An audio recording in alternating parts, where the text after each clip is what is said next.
All right, welcome. Today, we're going to put together a survival guide for what is, honestly, one of the biggest project killers you'll face as an engineer. I'm talking about scope creep. So yeah, let's build up our defenses. Oh, you've heard this one before, haven't you? It always sounds so innocent, right? Could you just add one more small thing? But you know that little question? That's the first tremor you feel right before the earthquake hits. It's the first sign that your perfectly planned project is about to go completely off the rails. So, what exactly is scope creep? Well, the official definition talks about uncontrolled expansion, but let's be real. In simple terms, it's a trap. It's when you get stuck doing more work, sometimes a lot more work, but with the exact same budget and the exact same deadline you started with. And trust me, it's an absolute nightmare for the whole team. It just leads to burnout, missed deadlines, and honestly, a final product that nobody's really happy with. I think this quote just puts it perfectly. Theft by another name. It sounds harsh, but it's totally true. Every single unapproved small thing you add to the pile, it's literally stealing time, budget, and focus from the other critical parts of your project. You're just robbing Peter to pay Paul, and sooner or later, the whole thing starts to crumble. Okay, so to get you ready for this, our survival guide is broken down into 4 parts. First, we'll get to know our enemy, the unseen project killer. Then, we'll look at why good projects go bad.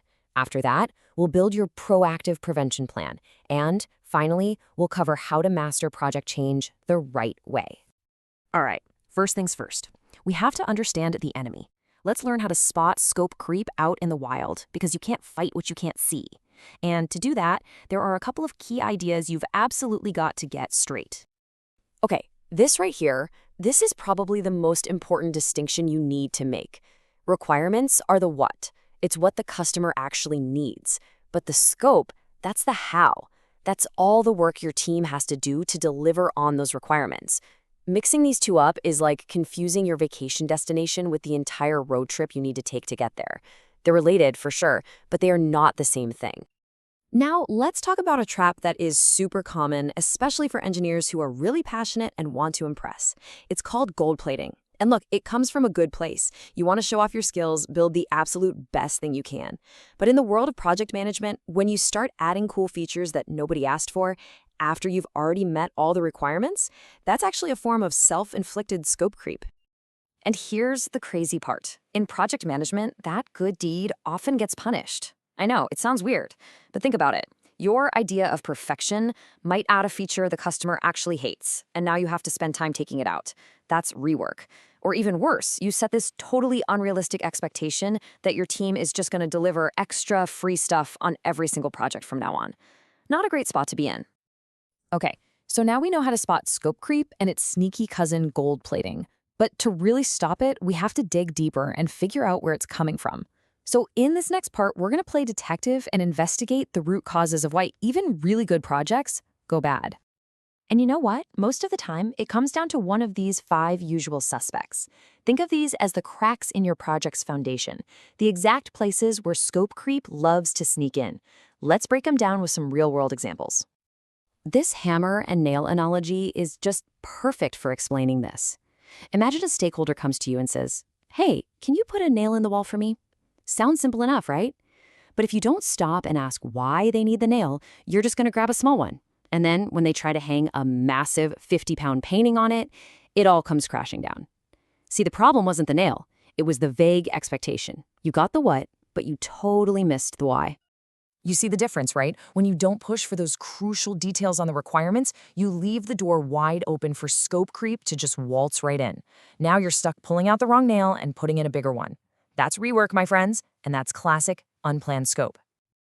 Oof, this next one is a huge one. Underselling. This is what happens when, say, the sales team promises the moon to close a deal without ever talking to the engineers. The customer is happy because they got a low price, but now the project is completely under-resourced from the get-go. And what happens next? It almost guarantees that you, the engineer, will be pressured to add just one more thing to try and bridge that gap. All that does is create tension, and honestly, it just destroys trust. Okay, enough doom and gloom about the problems. Let's talk about solutions. Now we get to the good stuff. In this section, we're going to build your proactive defense plan. I'm going to give you the tools you need to stop scope creep dead in its tracks before it even has a chance to start. Here it is. Your first and honestly, your best line of defense is a rock-solid scope baseline.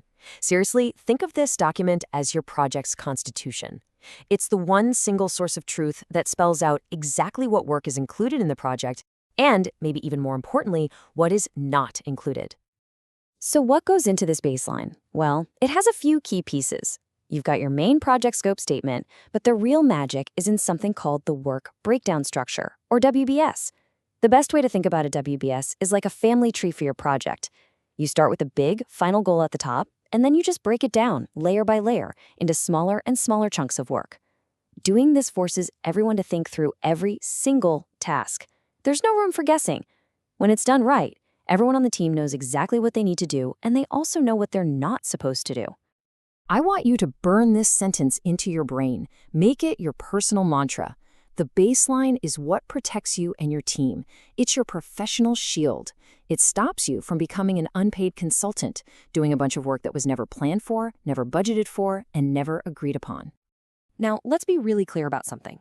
This doesn't mean that projects can never, ever change. Of course they can. Change is inevitable, and a lot of times it's actually good for the project. The secret isn't to stop all change. The secret is to manage it through a formal, controlled process, instead of just letting it sneak in the back door. So, how do you do that? It's actually pretty straightforward. You need a simple change control system.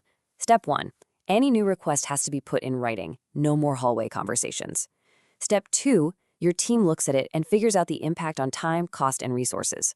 Then, a specific group, call it the change control board, makes the official call. If they say yes, you update your scope baseline before anyone starts the new work. It's professional, it's totally transparent, and you know what? It actually works. And really, this is what it all boils down to. Controlled change, that's just good project management. It means you're making smart, deliberate trade-offs. Scope creep, that is bad project management. It's just uncontrolled, chaotic expansion that puts the whole project in danger. 50%. And if you think this is some minor niche problem, you need to think again. The Project Management Institute found that almost half of all projects suffer from scope creep. Let that sink in. That means there's a pretty good chance that one of the next 2 projects you work on is going to have this exact problem. So yeah, getting good at this isn't optional if you want to have a successful career. Okay, let's pack up your survival kit. Here are the key takeaways. Number 1, always separate the what, the requirements, from the how, the scope. Number 2, watch out for that perfectionist trap of gold plating. 3, lock down your project with a solid scope baseline. And 4, handle every single change with a formal change control system.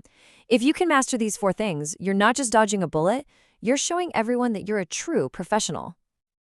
So I'm going to leave you with a question, because this isn't just some abstract theory, right? This is about what you're going to do on Monday morning.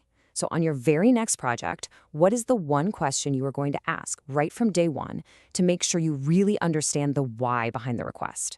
What will you ask to make sure you're not just putting a nail in the wall, but actually helping them hang the picture they have in their head?